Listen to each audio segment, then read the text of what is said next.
हमारा माइंड दो भागों में डिवाइड है, कॉन्शियस माइंड और सबकॉन्शियस माइंड। हिंदी में इसे चेतन मन और अवचेतन मन कहते हैं। माइंड हमारी बॉडी का सबसे पावरफुल हिस्सा है। हमारे बॉडी की पावर से कहीं ज़्यादा पावर हमारे माइंड की होती है। सबसे पहले हम अपने चेतन मन यानी कॉन्शियस माइंड के बारे में जानते हैं। कॉन्शियस माइंड हमारे माइंड का 10% हिस्सा होता है। जब हम कोई भी कार्य कॉन्सेंट्रेट होकर यानी पूरे ध्यान से करते हैं तो ये हमारे कॉन्शियस माइंड से होता है। जैसे जब हम पहली बार कोई काम करते हैं तो हमें उस काम की आदत नहीं होती और हम उस काम को पूरे ध्यान से और सोच समझ कर करते हैं। उस काम के बारे में जिस माइंड से सोचते हैं उसे कॉन्शियस माइंड कहते हैं। चलिए इसे एक एग्जाम्पल से समझते हैं। जैसे जब हम पहली बार बाइक चलाना सीखते हैं तो हमें बहुत दिमाग लगाना पड़ता है कि कैसे ब्रेक लगाने हैं, कैसे गियर बदलने हैं, हैंडल कैसे पकड़ना है और क्लच का कैसे इस्तेमाल करना है। इन सब चीज़ों को सोचने में हम जिस शक्ति का प्रयोग करते हैं उसे कॉन्शियस माइंड कहते हैं। अब ये तो हो गया कॉन्शियस माइंड। अब बात करते हैं सब कॉन्शियस माइंड के बारे में। सब कॉन्शियस माइंड हमारे दिमाग का बाकी बचा 90% हिस्सा होता है।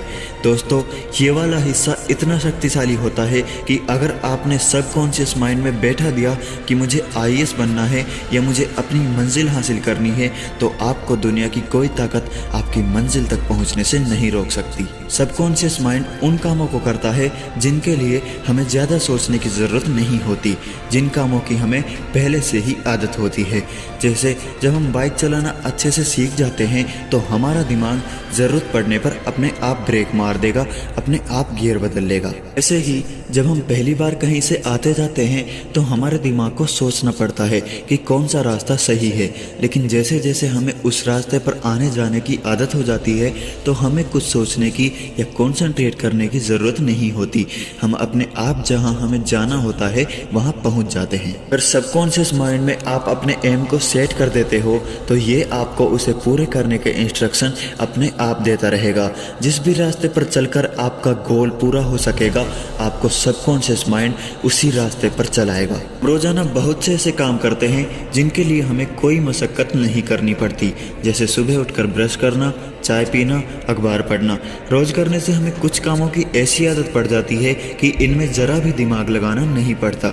हम ये काम जैसे करते हैं वो हमारे दिमाग के सर्वर में फीड हो जाते हैं। वहीं कुछ नए काम करने के लिए या नई आदत डालने के लिए हमारे दिमाग को काफ़ी मशक्कत करनी पड़ती है। रोजाना की प्रैक्टिस से हम कई नई चीज़ों की आदत डाल लेते हैं। न्यूरो साइंटिस्ट डेविड ईगलमैन ने BBC यानी ब्रिटिश ब्रॉडकास्टिंग कॉरपोरेशन के लिए अभी हाल ही में इस बारे में एक टीवी सीरीज की थी। ईगलमैन ने कप्स को तरकीब से लगाने में 10 साल के रिकॉर्ड होल्डर ऑस्टिन नेबर के साथ मुकाबला किया। इस दौरान दोनों के दिमाग पर EEG यानी इलेक्ट्रोएन्सेफलोग्राफी के जरिए नज़र रखी जा रही थी। रिकॉर्ड होल्डर ऑस्टिन ने चुटकी बजाते महज 5 सेकंड में कप्स को तरकीब से लगा दिया। वहीं ईगलमैन को इसके लिए अच्छी खासी मेहनत और मशक्कत करनी पड़ी। इस मुकाबले के दौरान रिकॉर्ड होल्डर ऑस्टिन का दिमाग एकदम शांत था, जबकि ईगलमैन के जहन में खलबली मची हुई थी। करीब 3 साल के अभ्यास से ऑस्टिन के दिमाग को कप्स को तरकीब से लगाने की आदत हो गई थी, इसलिए उसके दिमाग को कोई मेहनत नहीं करनी पड़ी और ईगलमैन के लिए ये काम बिल्कुल नया था, इसलिए उसके दिमाग को बहुत सोच विचार करना पड़ा। कॉन्शियस माइंड से हम पूरे दिन में मुश्किल से 1 या 2 काम ही करते हैं, बाकी पूरे दिन हम जिस दिमाग से काम करते हैं वो सबकॉन्शियस माइंड होता है। जितना हम अपने कॉन्शियस माइंड को यूज़ करेंगे हमें उतना ही फ़ायदा मिलेगा। अगर हम रोज़ किए गए कामों को अलग अलग तरीक़ों से करने की कोशिश करें तो हमारे दिमाग की पावर बहुत बढ़ जाएगी। हमें कभी भूलने की बीमारी नहीं होगी, हमारा दिमाग बहुत तेज़ हो जाएगा। जैसे हम रोज़ सीधे हाथ से ब्रश करते हैं तो हमें कभी कभी उल्टे हाथ से ब्रश भी करनी चाहिए।